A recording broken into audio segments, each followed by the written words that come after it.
CBS 뉴스는 CBS 홈페이지 cbs.co.kr이나 노코뉴스 홈페이지 노코뉴스.co.kr, 스마트폰 애플리케이션과 팟캐스트를 통해 다시 보고 들으실 수 있습니다.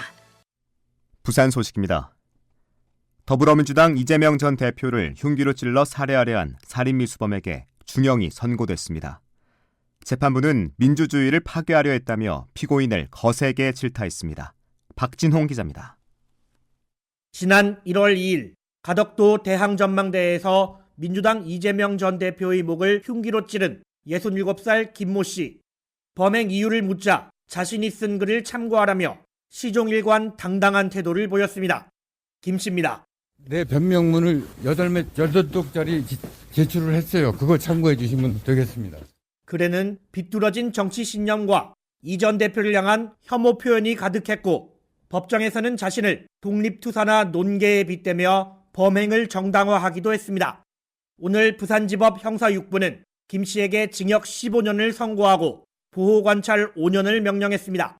재판부는 정치적 견해가 다르다는 이유로 극단적인 공격에 나선 건 자유민주적 기본 질서에 대한 사회적 합의와 신뢰를 파괴하는 행위라고 맹비난했습니다.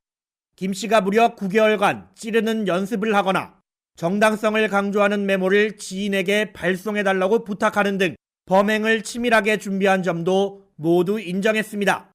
자연인 이재명과 그 가족에게 미안하단 김 씨의 뒤늦은 법정 사과는 받아들이지 않았습니다. 과거 박근혜 전 대통령을 공격한 지충호가 징역 10년, 마크 리퍼트 전 주한 미국 대사를 공격한 김기종이 징역 12년을 선고받은 것과 비교하면 김 씨의 형량은 다소 높은 편입니다. 이 때문에 김 씨 측이 항소심에서 형량을 줄이는 데 집중할 거란 관측이 나옵니다. CBS 뉴스 박진홍입니다.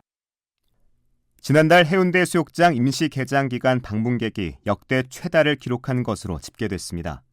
지역에선 기후변화 등에 발맞춰 해수욕장 정식 운영 시점을 앞당겨야 하는 게 아니냐는 목소리도 나옵니다. 보도에 김혜민 기자입니다. 지난달 해운대 해수욕장 임시 개장 기간 방문객은 모두 137만여 명으로 집계됐습니다. 지난해보다 10만 명이나 많고 5년 전에 비하면 71%나 증가했습니다. 송정해수욕장도 올해 50만여 명이 방문해 지난해보다 2%가량 증가했습니다. 해수욕장 일부 구간만 개방하는데도 이처럼 방문객이 증가하는 것은 이른 더위가 큰 몫을 했다는 분석입니다. 지난달 전국 평균 기온은 기상 관측 이래 최고인 22.7도를 기록했고 평균 폭염 발생률도 2.8일에 달했습니다. 모래축제 등 다양한 초여름 행사도 관광객을 불러 모은 것으로 풀이됩니다. 임시 개장 기간 인파가 몰리면서 해운대는 물론 지역 상권도 모처럼 활기가 돌았습니다.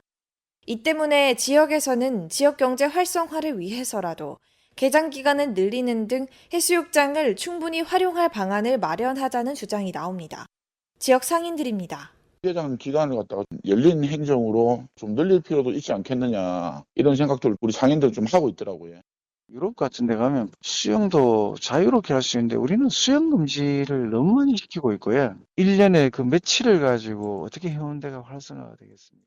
해운대구는 정식 개장 시점을 앞당기는 것은 여러 기관과 협의 등 고려할 부분이 많아 쉽지 않다는 입장입니다.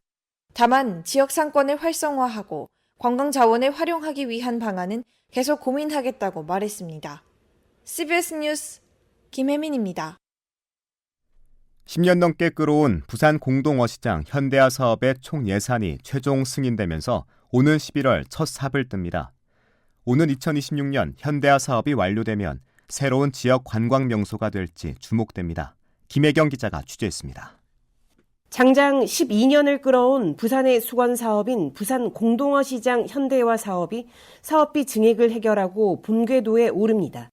부산시 등에 따르면 기획재정부는 부산 공동어시장 현대화 총 사업비를 2,361억 원으로 확정했습니다. 국비 70%, 시비 20%, 어시장이 10%를 부담합니다. 오랫동안 쟁점이 됐던 사업비 증액은 지난해 물가상승분 555억과 올해 77억 원을 모두 반영했습니다. 시행자인 부산 공동어시장은 서구 암남동 공동어시장 유류탱크와 본관의 철거 공사를 조달청에 의뢰한 상태입니다. 시는 사업 추진에 속도를 내기 위해 철거와 시공업체 입찰, 선정을 동시에 추진할 방침입니다. 이렇게 되면 오는 11월 첫 삽을 뜨게 되고 2026년 12월 완공 예정입니다. 국내 고등어의 80%를 유통하는 부산 공동어 시장은 바닥에 물고기를 쏟아 분류하는 옛 방식을 아직 쓰고 있어 비위생적인 데다 경쟁력도 떨어진다는 지적을 받아왔습니다. 현대화 사업이 끝나면 위판장은 44,000제곱미터, 냉동창고 7,000제곱미터, 판매시설은 3,000제곱미터 규모로 확대합니다. 새 단장에 나선 공동어시장이 서부상권의 새로운 명소가 될지 주목됩니다. CBS 뉴스 김혜경입니다. 부산 동래경찰서는 달리는 도시철도 열차에서 승객을 흉기로 위협한 혐의로 60대 남성 김모 씨를 붙잡아 조사하고 있습니다. 김 씨는 오늘 오전 9시 40분쯤 부산 도시철도 1호선 교대역에서 동래역 방향으로 달리던 열차에서 60대 남성 승객을 흉기로 위협한 혐의를 받습니다. 경찰은 열차에 흉기 난동범이 있다는 신고를 받고 출동해 동래역 역무안전실에서 김 씨를 긴급 체포했습니다. 부산 공공성연대와 민주노총 부산본부 등 지역 시민노동단체는 오늘 오전 부산시의회에서 기자회견을 열고 부산시가 지역소멸 위험 단계에 들어섰다는 발표에 대해 강한 우려를 표명하며 기존 정책을 전면 재검토해야 한다고 주장했습니다. 이들 단체는 부산시 인구가 계속해서 감소하고 저출생, 혼인 건수 등 모든 지표가 심각한 상황을 보이지만 부산시는 상황을 제대로 인식하지 못하고 있다고 지적했습니다. 특히 6년 동안 인구 정책에 4조 5천억 원을 쏟아붓고 청년 정책에도 3년 동안 5천억 원을 썼지만 실효성이 없었다며 안전하고 좋은 일자리, 사회 안전망 확충 등 지역 소멸 위기를 극복하기 위해 총력을 기울여야 한다고 강조했습니다. 구덕운동장 아파트 건립 반대 주민협의회가 어제 세종시 국토교통부 청사를 직접 방문해 구덕운동장 재개발 사업 철회를 위한 주민서명운동 명부와 탄원서를 제출했습니다. 협의회는 앞서 부산시가 서구 주민 18,000여 명이 참여한 서명운동 명부 접수를 거절하자 이를 국토부에 제출했다고 주장했습니다. 한편 어제 저녁 부산시는 구덕운동장 재개발 주민설명회를 열고 주민 설득에 나섰지만 주민들은 아파트 건립 계획을 백지화하라며 강한 반발을 이어갔습니다. 끝으로 날씨입니다. 부산은 모레까지 가끔 구름 많거나 흐리겠습니다. 내일 최저기온은 23도, 낮 최고기온은 29도로 예상됩니다. 부산의 현재 기온은 25.1도, 습도는 85%입니다. 부산 CBS 저녁 종합 뉴스를 마칩니다. 지금까지 진행해 엔지니어 차유진, 기자 정민기, 아나운서 국재일이었습니다.